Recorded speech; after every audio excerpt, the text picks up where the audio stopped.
Number 3, kept an axe by the bed.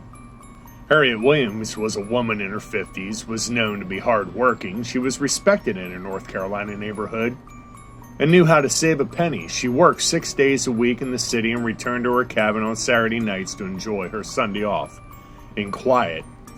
On a spring morning in 1890, a neighbor was walking past her cabin looking for his horse when he heard groans coming from inside. He opened the door and saw Harriet on the floor covered in blood with 2 axes by her side.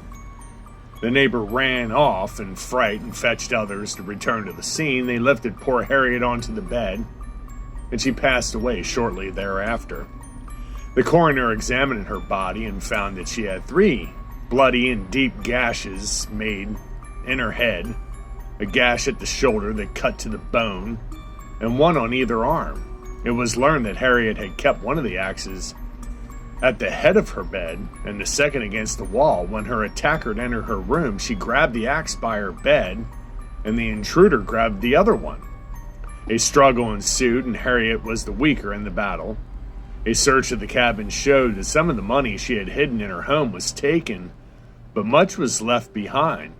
The murderer was not known, and no suspicious people had ever been seen in the area.